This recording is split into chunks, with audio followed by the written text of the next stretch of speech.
Ex-Congresswoman Michele Bachmann joins us today. She had represented the Minnesota 6th District from 2007 to 2015. Founding member of Tea Party Caucus. Currently, Ms. Bachmann is the Dean of the Robertson School of Government at Regent University.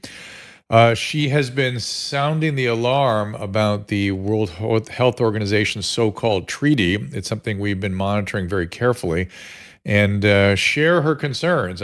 She is here to give us an update to save medical freedom.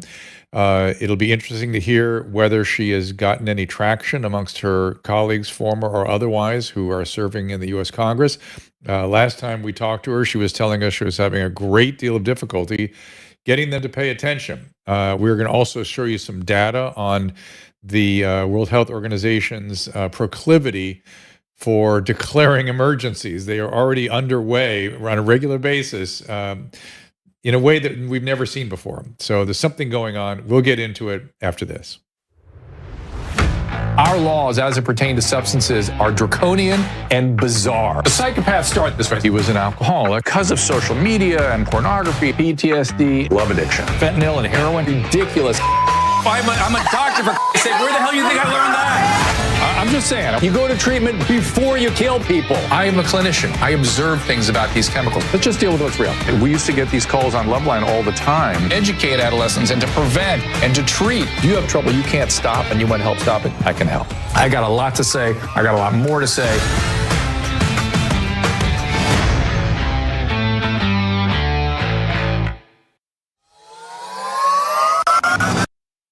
Thanksgiving is almost here, which means it's time for the best Genucel sale of the year. Just in time for the holidays, save over 60% off both of our personally tailored Genucel skincare packages at genucel.com/Drew, so you can look your very best at all of your Thanksgiving gatherings. Look 10, 15, 20 years younger, guaranteed, with the best natural skincare anywhere. Take advantage of Genucel's best sale of the year and say goodbye to fine lines, crow's feet, puffiness, and dark spots. The Genucel experience is like no other, but don't take my word for it. You will look and feel your absolute best or your money back, no questions asked. So for results in 12 hours or less, Genucel's immediate effects is included for free. Plus, if you go to genucel.com/Drew now, you'll get a free upgrade to priority shipping. That is genucel.com/Drew, genucel.com/Drew. And so, as I was saying, Michele Bachmann served in the U.S. Congress from 2007 to 2015, representing Minnesota's 6th District. And again, founding member of the Tea Party Caucus, currently the Dean of the Robertson School of Government at Regent University. And before I bring Michele Bachmann in, Caleb, I wonder if you would show us that little timeline thing you were showing about public health emergencies of international concern. So it seems like we magically had those are the numbers of serious public health emergencies that have been declared, sometimes above and beyond the committee recommendations of the World Health Organization, just by we're going to talk about what the fiat authorities are, not only of the World Health Organization, above and beyond any duly elected sovereign official, but also within the World Health Organization, it looks like they have some problems with people exerting themselves wherever they may. So please welcome Michele Bachmann. Hello, welcome, Dr. Michele. Thank you so much for joining us again. Yeah, such a pleasure. And so I guess the place to start is with an update. We have been monitoring this carefully since you first sounded the alarm and our audience first came to understand how serious this is when you first visited with us. What is the update? How are your peers responding? Are they getting any traction? Where are we? Well, we're further along than we were before. We had approached several members of Congress on the U.S. Senate side and on the House side. We really hadn't gotten anywhere, but the good news is in the last month, we were able to hold an actual off-the-record hearing, you might say, United States Capitol on the Senate side of the Visitor Center. It was sponsored by Senator Ron Johnson of Wisconsin. We had members of Congress attend. We had chiefs of staff attend. We had legislative directors attend. We've never had that happen before. So this was a very positive event. And we had a fact-rich presentation, probably about 2 hours or so of a presentation. The Epoch Times was there. The Washington Times was there. They recorded it. They live streamed it. So we had more coverage than we've had in over a year. So that was wonderful. Members of Congress are just barely starting, so they still need to hear from constituents. It's a long way off, but we went from having nothing to at least having some traction. And what helped was to have some very well educated physicians who are there speaking about this threat, in addition to people who've been involved in finance on Wall Street, who see what a threat this will be. I was there to participate. So we had really a wonderful session. I was grateful that we were at least able to be in the Capitol and present information. This is far more than we'd ever gotten before. But again, there's a long way to go to get people educated. But here's the other positive, Dr. Drew. We now have a change in the Speaker of the House. We have Mike Johnson, who is now the Speaker of the House. He is surrounded by people who understand this issue in a way that previous staffers, I don't think, did. And so we have a chance, I believe, to also be able to get this information before the Speaker of the House. We also have a committee chair, Representative Chris Smith of New Jersey, who I spoke with at the Capitol, who is intending to hold a hearing, an actual hearing on this in the Capitol. So this is moving down the road.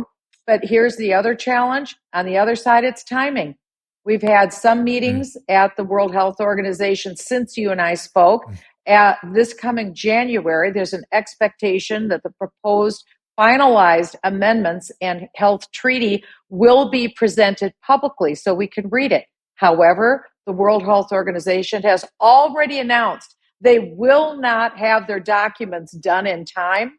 So according to their own rules, that means they shouldn't be allowed to proceed next May at the World Health Assembly in Geneva, Switzerland.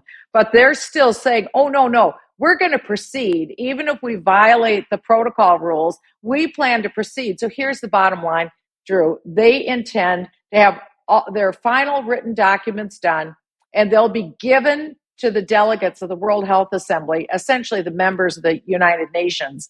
And they'll just be presented with a document at the last minute that they can't possibly comprehend or have time to read. And they'll be told, okay, let's go ahead and approve it. All in favor? Aye. Great. Hit the gavel. That's what their intention is. But, we have time between now and then to alert more people. Are you, when I hear you speak about the traction you're getting, I feel like my lungs can fill with air. It feels like a relief.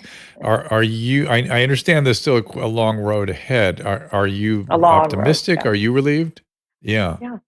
I am optimistic because, Drew, we've had nothing. I found out about this about a year and a half ago, and we've been progressing this issue. Now we have legitimate, credentialed professionals who are physicians, people who are in investment banking, all the rest, who actually see this. You understand this issue, Dr. Drew. Other people are beginning to understand this issue. So when you get credentialed people on board, it's difficult to say these are just crackpots, because they aren't crackpots. They're very well educated, credentialed people. So we are getting somewhere. But again, I think we've had a certain measure of divine intervention, if you will, just by the selection of Mike Johnson.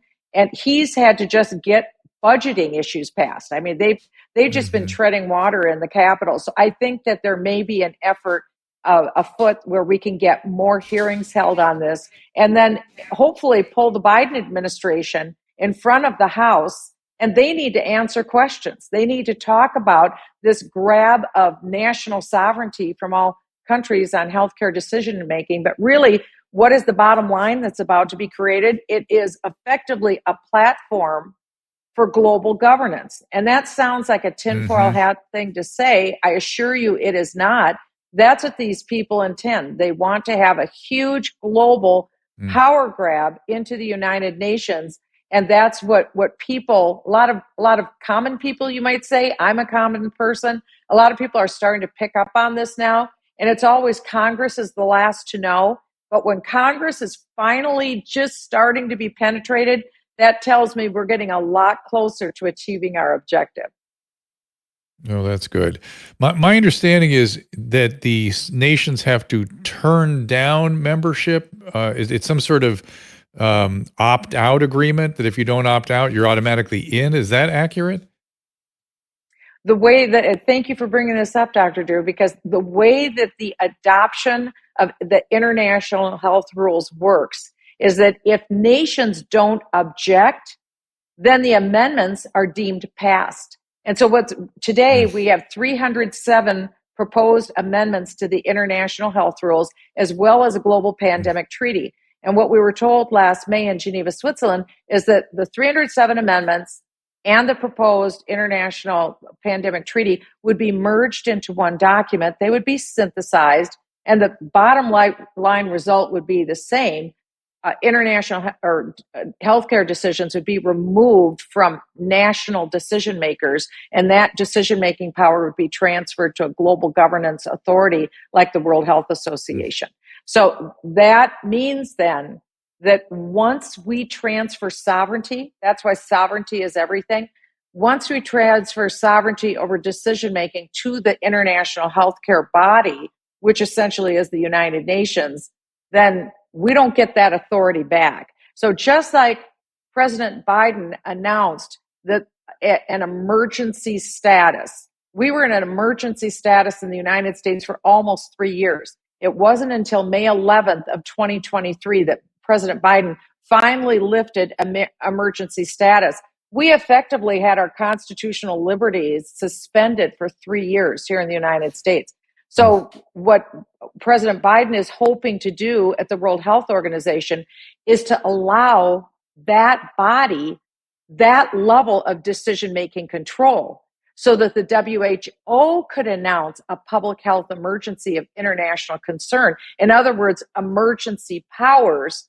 And then we would be without remedy in the United States. We couldn't go to our congressman. We couldn't appeal to the Supreme Court. We couldn't appeal to the president because we would have already transferred sovereignty over healthcare decision-making to the World Health Organization.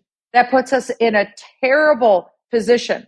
We have to have almost godlike trust in the World Health Organization to make decisions based upon our best interests, which is an impossibility.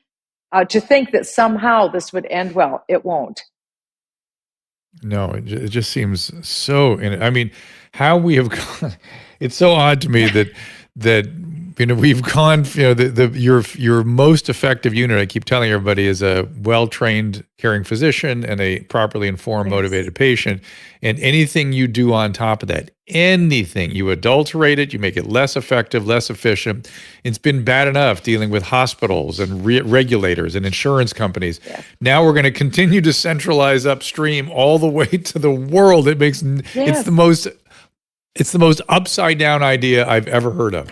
And that people aren't alarmed by it. Go ahead, please. Well, I think because of your show, people are getting alarmed by it because this is the greatest power grab in all of human history. Let that sink in. This is the greatest power grab in all of human history. You have Stalin, you have Mao, you have Hitler, you have totalitarian dictators that have emerged, Pol Pot, all over the world. But they were a dictator either for a nation or for a region. This is a global power grab that would impact virtually every human being on Earth. That's why these sorts of power grabs, you can't trust that somehow they'll end well. It is the antithesis of what the United States government stands for and what our Constitution protects and what our Declaration of Independence anticipated. So we would lose our Bill of Rights under this transfer of power. And that's why President Biden is without authority to give up national sovereignty to an international body. This is an illegal action on the part of our president. But law is one thing. That's what we've been seeing in the last 3 years. Law is one thing, but practice, facts on the ground are another. So if you can actually have facts on the ground of power, that's outcome-based power grab. And at the end of the day, we lose power. Because again, for 3 years, we had an unconstitutional suspension of our civil liberties. Well, where do we go now to get those liberties back? The worst thing that we could do is fail upwards and give away that level of power to an international decision-making body that we can't trust. what do you, so I have two questions. One is, if anybody's going to push back on your position, what is their criticism of what you're saying, number one? And number two, I think I've seen the World Health Organization X, some of the leaders on X, saying that this is misinformation and misinformation is rife and you don't understand. So what do you say to them, and what do you say, and what is the other pushback you're seeing? Well, I think the pushback to your first question would be, people would say, "Oh, that's not true. That's impossible." And that's really part of your second question, which is people Yeah. who are on X from the World Health Organization saying that this is misinformation. Well, some of the amendments that they're proposing, the 307 amendments, deal with empowering the World Health Organization to be the global censors for what they say is misinformation and disinformation. So we would have global censorship as well. Well, of course we would. If you're a totalitarian dictator, you want the power of censorship against those who oppose you. So You what would be I would recommend, misinformation, I would be misinformation. But what right? I would say is that the best defense is just read the 307 amendments. Just read the proposed global pandemic treaty. These people weren't shy about putting their goals and aims on paper. This isn't the wild rantings of a former member of Congress. These are actual proposed amendments on paper and a proposed global pandemic treaty. It's words out of their own mouth. They're telling us exactly what they propose to do. And if we're wrong, then let's be proven wrong. Let's be proven wrong by those who say that this isn't what it is. Yeah, it's always amazing to me when they do push back on something like this, they would say, "Oh, you would never use it for that purpose." No, no, no, that's not what we intend. And even that, I think to myself always, yeah, might not be your intent, but you're given that authority. It might be somebody else's intent, even if it's not yours. Yeah, that's right. And again, they put their words on paper for us to see. And anyone can go to the site. It's who.int. And it was the 76th World Health Assembly. Anyone can go and watch it. It's posted online, who.int, the 76th World Health Assembly. All you have to do is watch the roundtables in the afternoon, click on the documents, read the amendments for yourself, read the global pandemic treaty for yourself, listen to John Kerry, the climate czar, with what he said, listen to Tedros Ghebreyesus, the head of the WHO, listen to all of the people who spoke, the people who were in charge of assimilating the amendments and synthesizing them with the global pandemic treaty. They're very clear about what their intention is. They're not hiding this. And I think because it's so audacious, that's why it's difficult to believe that it would be true. Who in their right mind would want to have global power to make declarations that every citizen on earth had to obey? Nobody has the wisdom or the knowledge to know how to make a decision for every human on earth. And yet these No, arrogant no. pretenders think that they have. So that's why this is just on its face. It's a patently bad idea in the first place. And so that's why I'm so grateful, Dr. Drew, that you are paying attention to this issue. And again, don't take my word for it. Go to who.int, the 76th World Health Assembly. Watch these sessions for yourself, and you'll see what I think you'll see what I saw. Read it for yourself. If you disagree, that's fine. But we need to make sure and ensure that the World Health Assembly never gets power over the healthcare decisions for American citizens. Can you review for people who may not have been listening the last time you were on the program, what is included in this treaty in terms of climate and animal well-being and Yeah. microschist well-being? Apparently, geology gets well-being at equivalent status to humans. Can you review some of that for us? Well, these documents show the arrogance of how the decision makers view themselves. They view themselves as individuals who literally are in control of every aspect in our lives. They believe that they can call the shots for every area of our life. One area, for instance, that they spoke about was, as you mentioned, misinformation, disinformation, censorship. They ascribe to themselves the power to decide what is misinformation, what is disinformation, and how we need to be censored in our speech. So just that alone is a tremendous power grab. We see how communist China utilizes censorship of speech for its citizens, and it's that level of censorship that is being projected for the future for all of us. That's nothing that Americans have been used to, other than during COVID. We saw those levels of censorship, and certainly we don't want to see that in the future.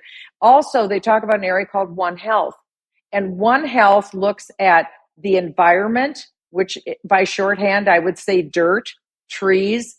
That's the environment. Then they look at animals, which includes insects, cockroaches. And then they say humanity, which is human beings, people who breathe. So One Health envisions that decision-making will be made in a grid where humans will equal animals, cockroaches, which equals dirt, the environment. And so those who are making decisions won't elevate the needs of humans over the needs of dirt, or over the needs of flora or fauna, or they won't elevate the needs of humans over a cockroach or over a bee. So decision making de-elevates the humans and instead actually elevates dirt and the environment over the needs of humans. I mean, this is bizarre stuff. This is strange stuff. This is not the type of society that we're used to. But we're looking at a level of power where decisions can be justified based upon this very small elite and group. And also these documents envision something they call the Council of the Parties.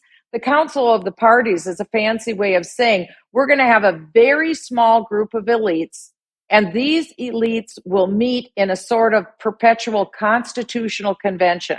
Whereas, so they can pass a global pandemic treaty and the amendments this coming May, so they can pass whatever they want. But it includes this thing called Council of the Parties. And so it's very convenient for these elites. So anything that they don't like, they never have to come back again and ask the nations for permission. This little tiny group of elites will meet for the Council of the Parties, and they'll perpetually be able to just change rules and make rules any way they want at any given time without ever having to go back to get it ratified by all 193 member nations. It's very convenient. It is a complete dictatorial power grab. Like I said, it is the greatest grab of power in 5,000 years of recorded human history. That's why it's important that we pay attention, that we don't just slough this off, because once the deed is done next May, if in fact it does get done, it will change our lives completely going forward. The Council of the Parties sounds like something from Game of Thrones. I mean, it really sounds fictional, like it's something in some sort of sci-fi movie, Yeah. or even Well, you can't like believe Star it. Wars. We're meeting. No, you can't believe it. I Yeah. agree. It's insane. I read these documents. I've read other documents before on really terrible ideas. I'm a federal tax litigation attorney. That's my background. I've been a researcher on educational projects and issues. And I served in the Minnesota State Senate. I served in the United States Congress. I sat on the Intelligence Committee, where all we did is study Islamic You've terrorism read bad across ideas. the world. So I've read a lot of really bad, terrible ideas. This is probably the worst idea, Drew, I've ever read. And I honestly didn't want to get involved in this fight. I've gotten involved in a lot of fights, and this is a bad one. And it goes up at the international level. And you're just dealing with a lot of unsavory characters. And it's I'm wondering, who are the major funders? Last time we were talking about how the Chinese Communist Party was in there. It certainly sounds like they would welcome this sort of authority, particularly if they have any sort of financial control over the organization. Yeah. Who is funding this, and what are the funders who are not us? I know taxpayers are as well. Yeah. What are they thinking about all this? Well, you're right, Drew. We provide the number one source of funding. We always do. We're always the patsy in the United States. We pay for terrible ideas. So we're the number one funder. But Bill Gates has been a big funder. So here we have the World Health Organization. Why in the world is a private billionaire, Bill Gates, allowed to take his money in? And rather than the United States having the number one voice and sway, it's actually Bill Gates who's having his way together with the Communist Chinese Party, but also his organization known as Gavi, Gavi. They have a big voice in this as well. They're the ones that are pushing all the pharmaceuticals and the vaccines, as well as the Bill and Melinda Gates Foundation. When I was in Geneva, Switzerland, attending the World Health Assembly last May, the Bill and Melinda Gates Foundation was in town conveniently during the assembly, having their presence and meeting with those who are at the foundation. So Bill Gates, I would say, is probably the individual who's having the most influence privately, but he's working in conjunction with the Communist Chinese, with Gavi and Bill and Melinda Gates Foundation, because these vaccines work for them. During COVID, there's a lot of money that was made. A lot of billionaires were made during the COVID era of about a 3-year period. And it isn't just money.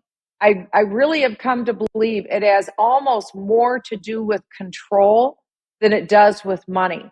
Because Bill Gates has his own agenda, and he's the one who'd have to be probably questioned more on that. But he has an agenda clearly, and he's determined that he's going to get his way. Wow. Well, listen, I have to take a quick break here. When we come back, I want to throw up some of that data I was showing at the beginning in terms of these public health emergencies of international concern and who's doing it, and how silly some of it has been and how frequent it is becoming, and what a change it is from the past. Michele, is there somewhere you'd like people to go if I guess stop the WHO.org? Is that where you're referring people? Yeah, I think that's an excellent site to send people at. I'm the Dean of the Robertson School of Government at Regent University. So if an individual wants to speak with me directly, go to Regent, REGENT.edu. We have PhD programs, master's programs, and we're trying to credential people who actually know something, who can fight back against all of these really bad ideas. So people can reach me at regent.edu, type in Michele Bachmann, and you can get to me, and I'll be happy to communicate with people. That's Michele Bachmann. We'll take a little break. Be right back. If you're trying to figure out the right present for someone, you will not go wrong with gifting the most comfortable sheets, clothing, and accessories that your friends and family have ever felt. Of course, I'm talking about Cozy Earth. Cozy Earth has the softest and most comfortable sheets, blankets, towels, PJs, joggers, and more, guaranteed.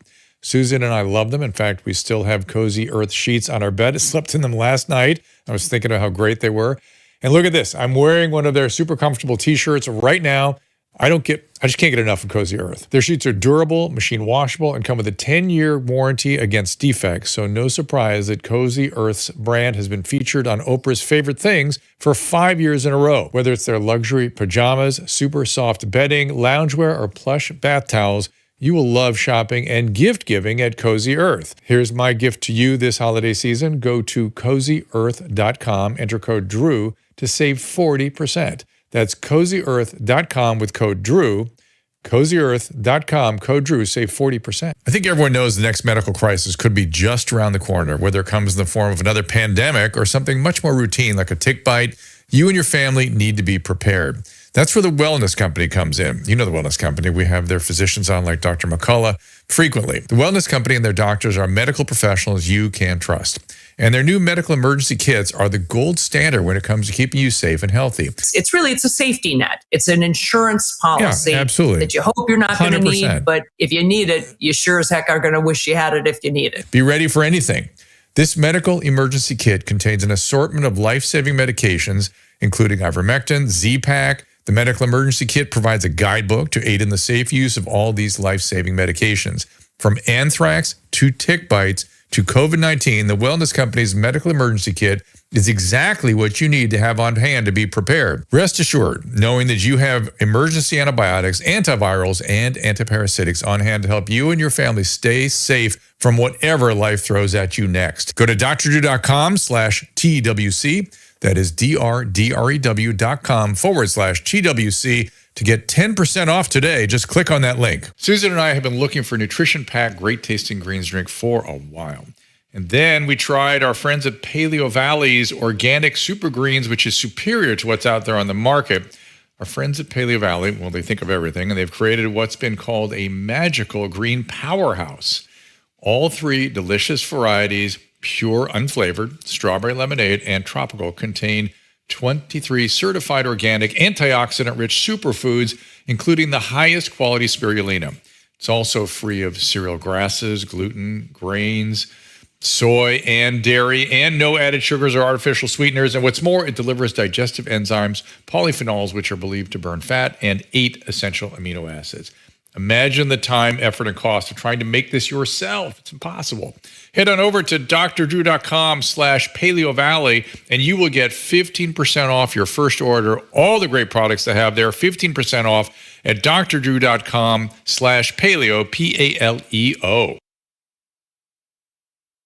And we'll be talking to Autumn Smith at the top of the hour about that product, something I use today. And we are on Twitter Spaces now. If anybody wants to ask a question, you just go over to Twitter Spaces and you raise your hand, and I will bring you up to the podium to ask any question it might be. And realize that we'll be streaming out on multiple platforms, Twitch, Twitter, Facebook, everywhere. So just know that you'll be consenting to that. And this cartoon that Caleb has up here is how you join Spaces and how you ask a question. But Michele, I wanted to put these windows up that Caleb prepared for us. Can you put the first one up there, Caleb, about what does he call himself? What is Tedros' name or title? Does he have a title at the World Health Organization? There he is. He's the Director General, which again sounds Director General. Yeah, Director General, which sounds a little bit similar to what does Xi Jinping call himself? The but anyway, okay, put it back up there again. Yeah, no, I think it is like, look up Susan Xi Jinping's title. He declared the current monkeypox outbreak a public health emergency of international concern and was overriding the World Health Organization Emergency Committee, which decided against this having been a public health emergency of international concern. And of course, it was not. It was a highly localized viral outbreak in a specific risk population, and it was not of international concern. It was certainly, of course, of public health concern, of course, of concern to the men who suffered this thing, and definitely of the caretakers. We should be an infectious disease community watching carefully, like we always do when we take care of our patients. What is he doing, overriding the very committee that he serves? Well, it was a public health emergency of political concern. That's what it was. It was meant to be another power grab, because if you can state that something is a public health emergency of international concern, then again, all sorts of other powers are triggered, and the United Nations then has the right to go into the nation that he has designated and make certain demands and have certain powers that they didn't have before in that nation. So this shows us, before they've even transferred this level of power that they're hoping to next May, that this level of power has already been abused. Ghebreyesus is not a medical doctor himself. So here he is. At least Dr. Fauci was a medical doctor, but he got so many calls wrong. And we have Ghebreyesus, who's not a medical doctor, overriding the power structure. So clearly, they have no intention of following rules. They have no intention of being restrained. The beauty of the United States government is that whether it's executive, judicial, or legislative, our government initially was meant to have jurisdictional limits, that each branch of government could act so far and no further. Unfortunately, we've seen that those jurisdictional boundaries have been crossed, but supposedly with the passage of amendments and the whole process with the global pandemic treaty, There should be limits on power. But Ghebreyesus has showed he doesn't recognize limits on power, just like this committee of the parties will literally have no limits on power. It is whatever they want. So it is a global dictatorship, effectively, that's being envisioned. And this is their declarations, a timeline of declarations starting, what is that, like 2015, Caleb? Yeah, it starts at 2005, but the first one is like right around between 2009 and 2010. And then all of a sudden, if you're looking closer at the chart, around 2015, they start declaring more. And then it's like in the space of about 5 or 6 years, they declare like 6 of them all at once. All of a sudden, monkeypox is a public health emergency of international concern, that this is what they're trying to grab power for. I'm guessing the 2005 little marker there is H1N1, which was a reasonable international concern. What's interesting about that particular outbreak is no one even knows that one happened, because they didn't upset the functioning of society for that one, which killed 300,000 people, mind you. And it was brutal. I had that one. It was a terrible virus. And that was always my point, is like, that was one that was a pandemic, and that one you don't know it happened. The next one you upended the world for. What the heck? Isn't there an intermediate zone where we can make decisions and use our judgment and make risk-reward analyses that are a little more nuanced than either we don't even tell you about it, versus we make you shelter in place and close your businesses and livelihood and destroy your mental health? Yeah. You know, during the hearing that we just had in Washington, D.C., sponsored by Senator Ron Johnson of Wisconsin, Dr. David Bell gave an excellent presentation. And one of the most salient points that he made is that, pandemics are relatively rare. They're not frequent. They don't happen very often. We had the Spanish flu 100 years before we had the COVID pandemic. And he said they're very rare. They usually don't go too terribly far. But he said now all of a sudden, just like your graph showed, now all of a sudden they're being declared all of the time. And again, this has more to do with an outbreak of political power grabs than it actually does medical health emergencies. Dr. David Bell is from Australia. He's a medical doctor. He's also a PhD researcher. And so he gave incredibly brilliant information on just pandemics, the outbreaks, the frequency of the outbreaks. And so again, we're being had. We're given all this trumped up information that isn't true.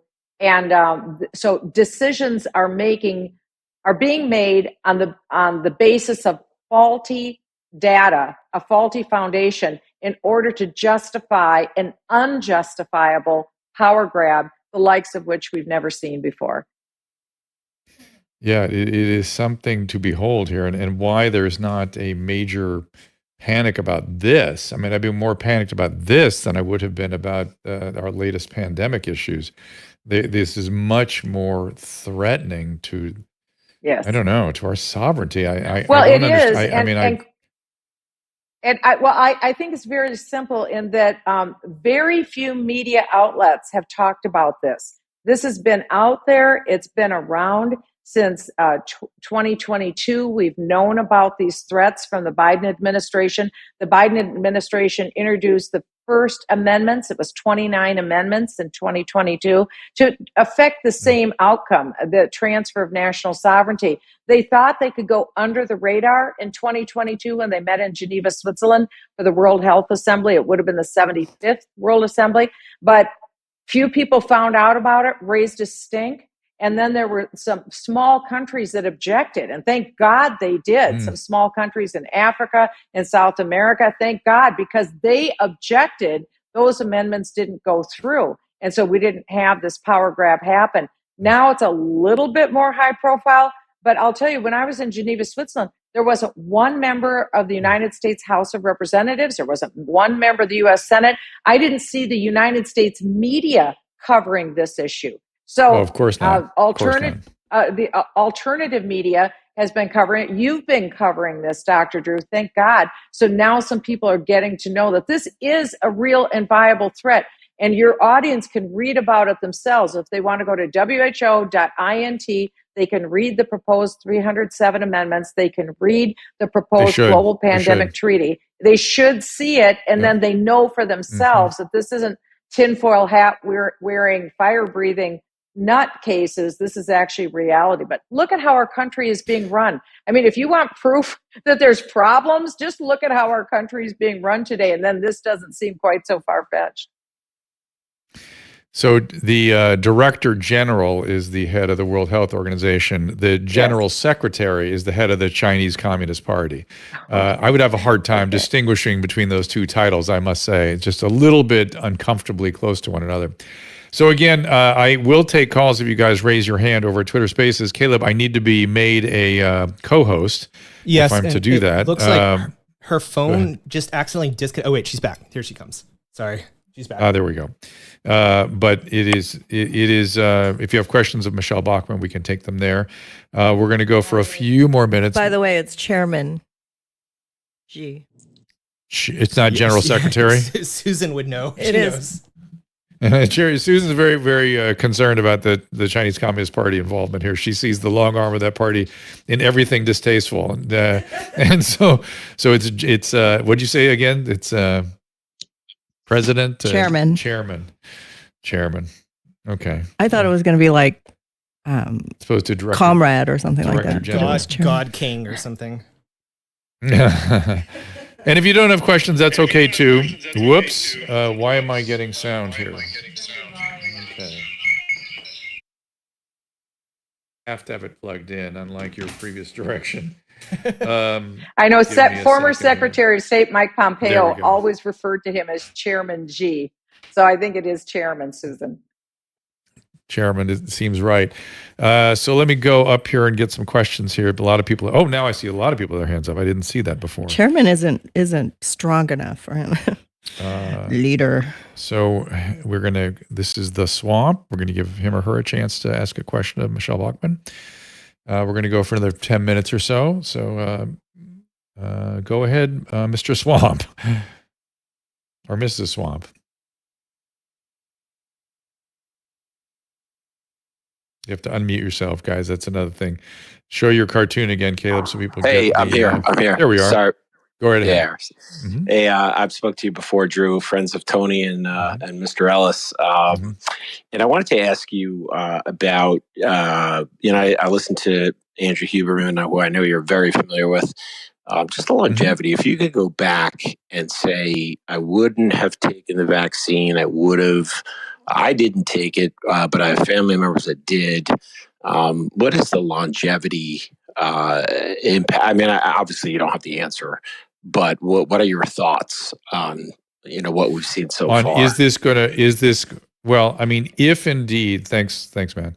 If indeed it is having the effect on excess mortality that some people are claiming, and Ed Dowd and the insurance actuarial organizations have been raising some alarms lately. I don't know if you've seen John Campbell's latest video, but if indeed people's lives are being cut short, I don't think it will have an effect on longevity absent medical illness. The question is it precipitating neurological, vascular, cardiac disorders, diseases that cut life short? That's the question that needs to be answered. I don't know. I've got my ears open. I'm paying attention. Luckily, I survived the J&J vaccine, but that was immediately taken off the market the next day. It shows you how maybe careless we were with things. So we'll have to see. It's still being worked out. I see the data going back and forth. I don't know what the right answer is yet. People that have to put money where their mouth is are not ones to sort of look casually at numbers. So I tend to think that if the actuarial organizations are concerned, we should be concerned. And Michele, speaking of finance, my understanding is part of the World Health Organization treaty includes some sort of takeover of the financial system. Is that accurate? There are implications on the finances as well. We heard from the Solari Group, who gave a presentation, and there will be implications with property ownership, even just the property ownership. And it's because of the World Health Organization interfacing with the World Economic Forum. And there's an overlap between both World Health Organization and World Economic Forum. And as many of your audience members know, World Economic Forum is projecting that in the future, people will own nothing and they'll be happy. So that includes the lack of ownership of public property. And how that is all going to be done has not been my area of study, but what was suggested during our hearing that we had at the Capitol is that taxation will be at such a level that it will be very difficult to maintain home ownership. Let's see if we can get one more in here, if you don't mind. This is Tillich. And again, don't forget to unmute yourself once you come on up. And then, Michelle, I'll let you go in a few minutes here. I'm just going to make you hang on for just a second, see if anybody has anything pressing they want to ask you. Do unmute yourself there, Tillich's ghost? Tillich's ghost?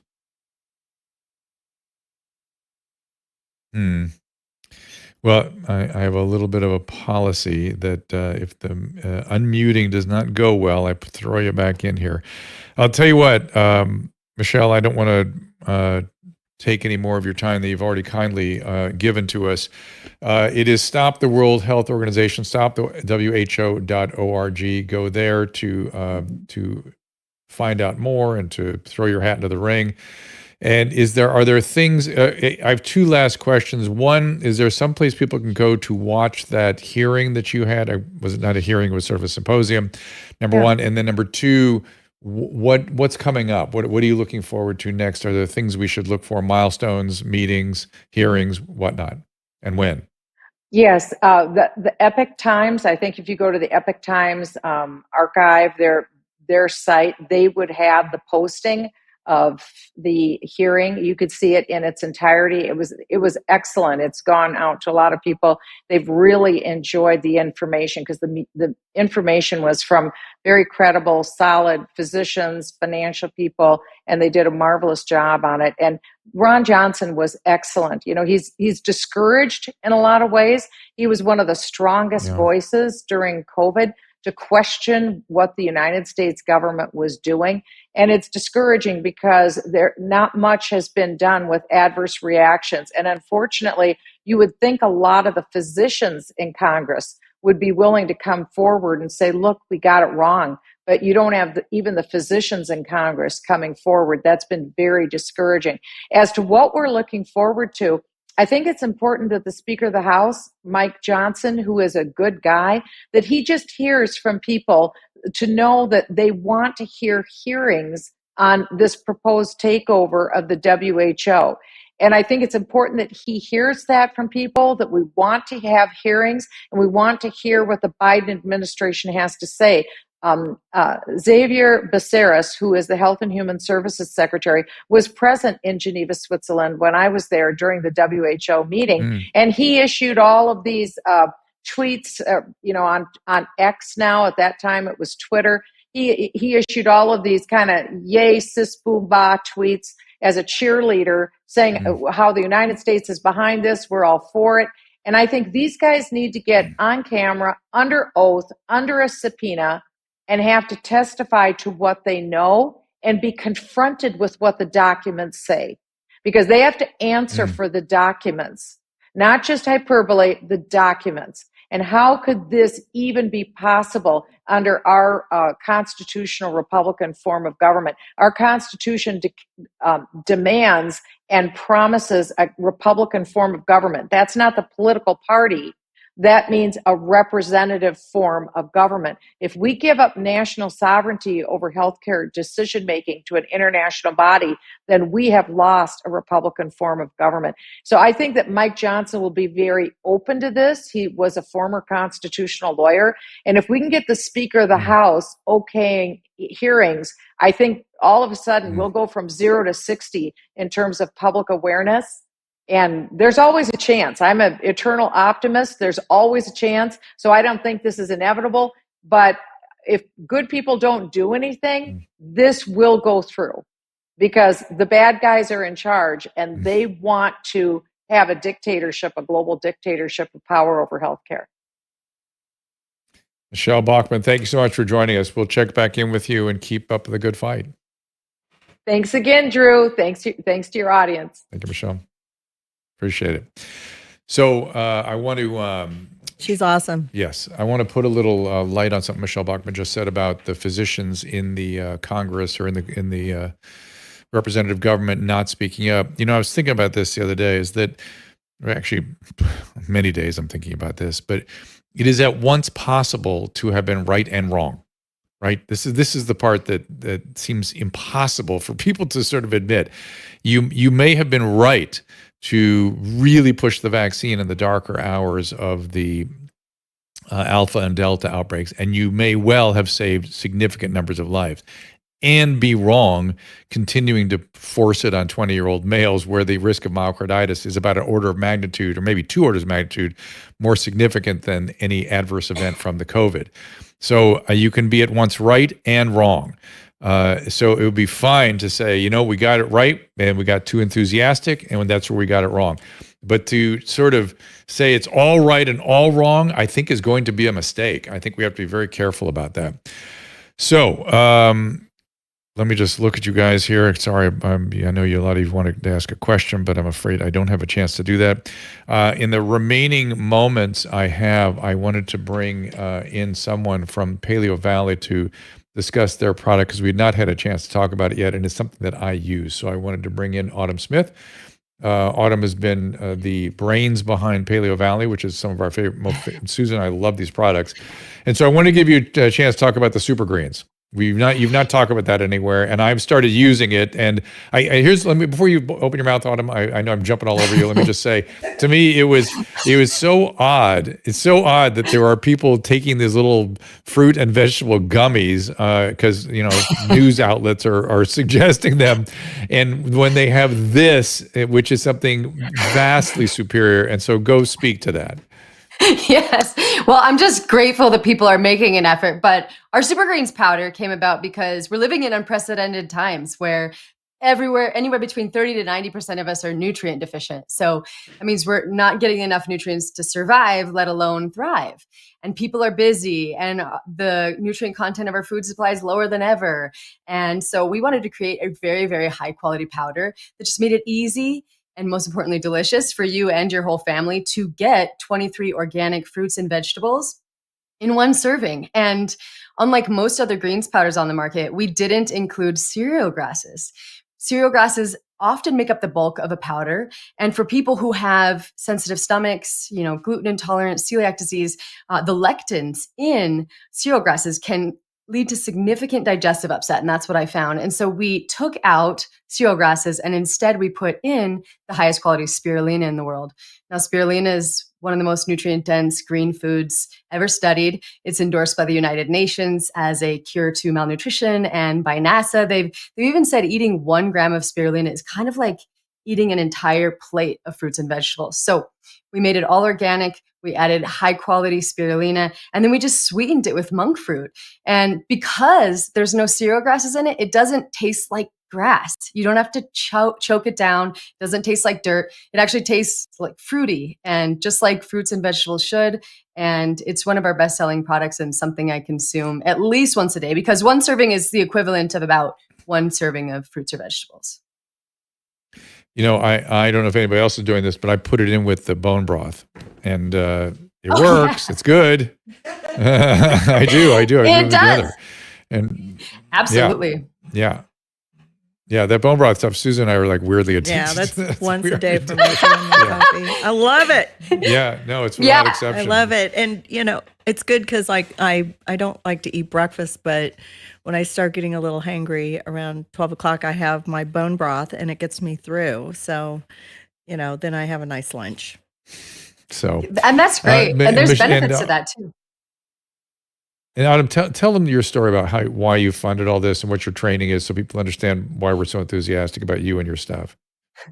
Well, I had digestive issues as a child that no doctor I was exposed to knew how to treat. I had IBS, And I just they told me to take Gas X, which I did for a very long time. Nothing really changed. And I eventually developed mental health issues, significant mental health issues. And I really kind of struggled along until I met my husband, who believed that we could fix this thinking outside the box and with food. And so we started cleaning up our diet, and eventually we got led to the paleo diet. And in 30 days, my digestive issues were gone completely. And then over the course of the next year, my mental health, it became significantly improved, so much so that I quit my job as a celebrity fitness trainer working for Tracy Anderson. And I went back to school, and I'm just now finishing my dissertation for my doctorate in holistic nutrition. But the main hole in the market we saw was just the products that would make a whole food, really clean, organic lifestyle just accessible and easy and delicious. Most of all, really delicious for people. And so that's why we started Paleo Valley. And Susan and I have been consuming your stuff like right along. The meat sticks we take when we travel, with the bone broths every day, and now we added the super greens in. She also has the golden milk. Oh, what's with that? Turmeric and yeah, that's really good. Yeah, go ahead. Well, yeah. So turmeric is obviously one of the best studied superfoods out there. It shuts down the NF-kappa B pathway, which reduces inflammation. And we wanted to find a delicious way for people to have that every day, because most people aren't consuming enough spices, and they're literally their medicine. And so we combined ginger and turmeric and medicinal mushrooms and coconut milk powder, and we just made it delicious and something people would want to consume regularly. We were also inspired by the Okinawans, who had a daily turmeric tea, and at one time were at least noted for their longevity. I feel like you've been withholding that from me. Like I'm not, like I didn't know we had that. We're gonna. Yeah, it's in there. Is that something that you just add water to, or is that something I put in the coffee like everything else? I think I like it with water or a little milk, even almond milk. I've never tried it with coffee, but I'm not afraid of that. I think it might be okay. You can put it in a shake too, but it also sure. is a natural blood thinner too, right? Maybe? Absolutely. Yeah. Turmeric has so many.